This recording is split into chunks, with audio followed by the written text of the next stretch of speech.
يا ريت كل السنة رمضان هلاله يبان في كل مكان. يا ريت كل السنة رمضان هلاله يبان في كل مكان. رمضان رمضان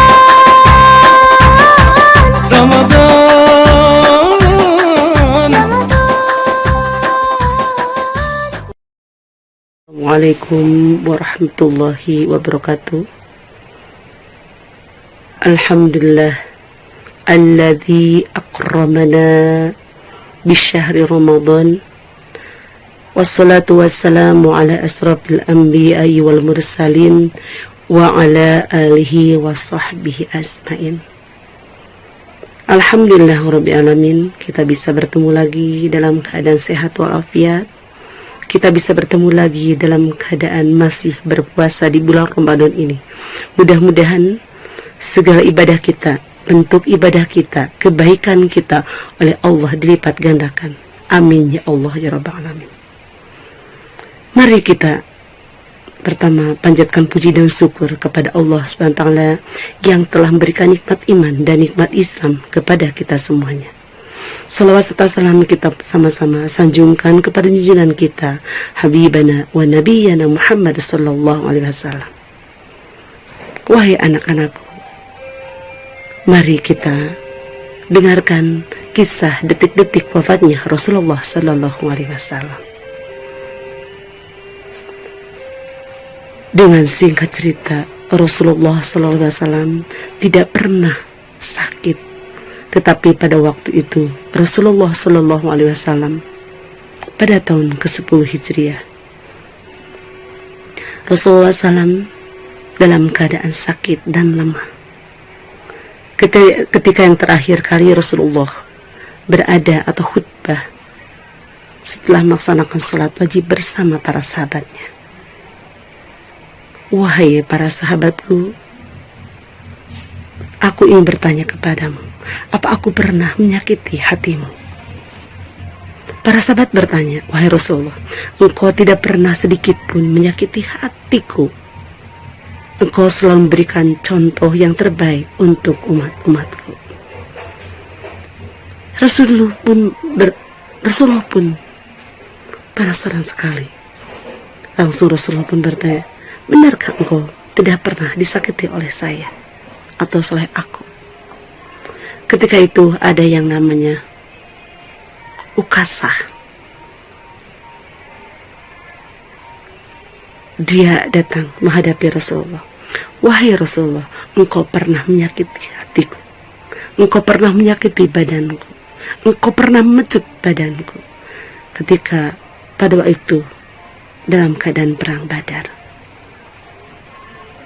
Para sahabat pun tidak percaya bahwa Rasulullah pernah mencabut Ukasah. Wahai Ukasah, engkau tidak sopan kepada Rasulullah berkata seperti itu. Ukasah pun tetap berbicara, engkau pernah memecut badanku. Kata Ukasah, wahai Rasulullah, bukalah bajumu. Rasulullah mengikuti apa yang disuruh Ukasah. Wahai Ukasah, kata Umar, kenapa engkau tidak sopan kepada Rasulullah SAW? Ketika itu Rasulullah dengan sendirinya membuka yang namanya baju Rasulullah SAW. Pada waktu itu Ukasah mutar-mutar yang namanya itu pedang dan pecutnya. Para sahabat pun dengan tidak percaya bahwa Ukasah itu seperti itu.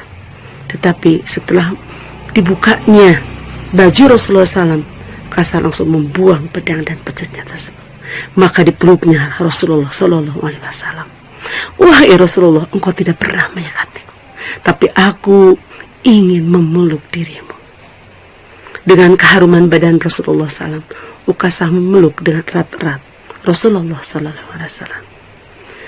Ketika itu Rasulullah SAW dengan singkat cerita pulang ke rumahnya dan berbaring di pembaringan Siti Aisyah, dan ada putrinya itu Fatimah.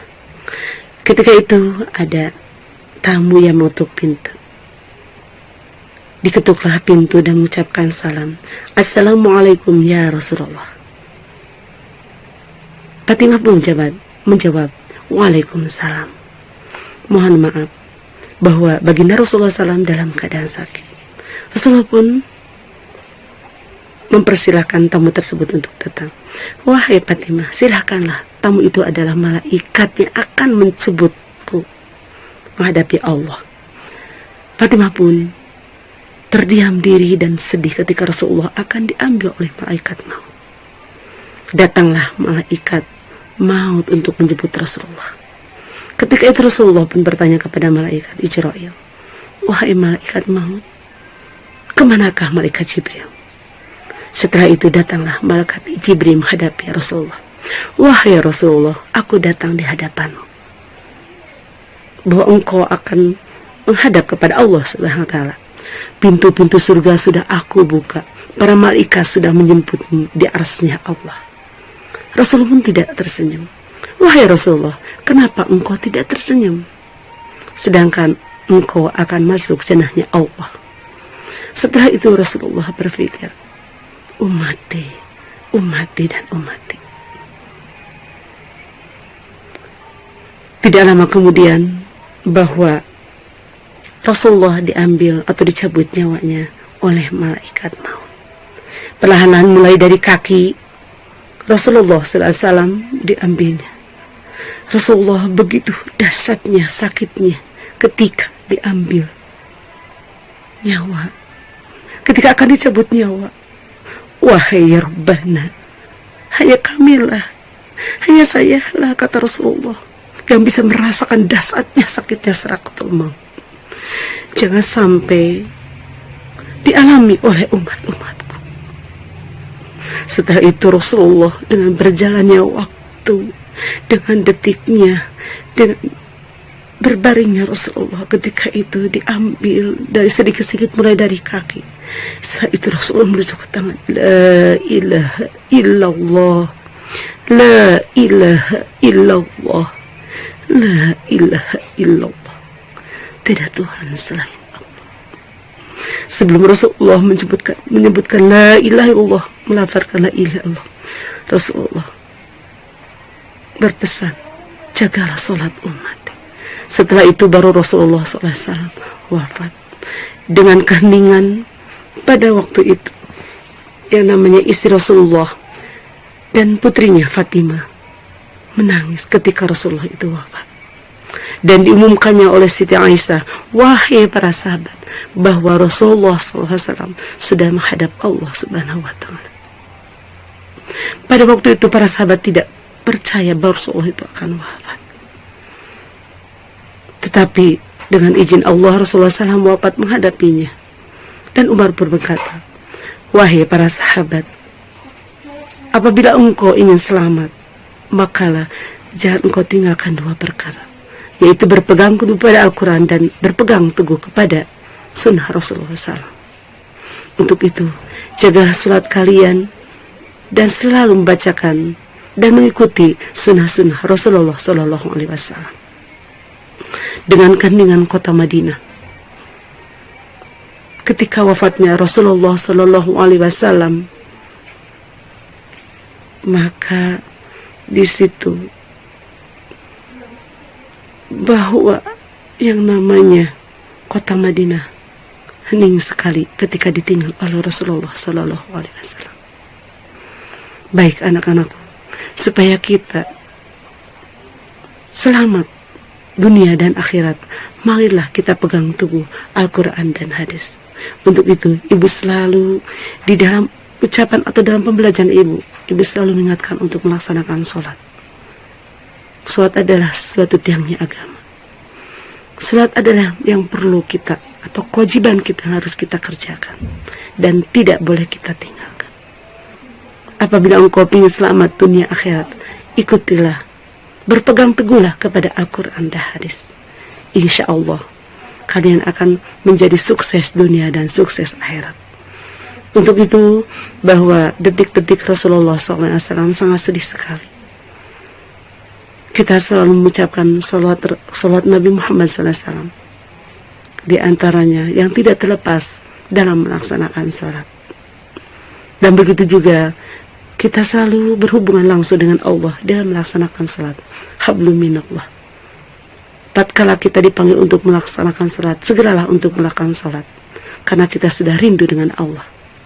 Baik anak-anakku, itulah kisah detik-detik Rasulullah SAW, wafatnya Rasulullah SAW.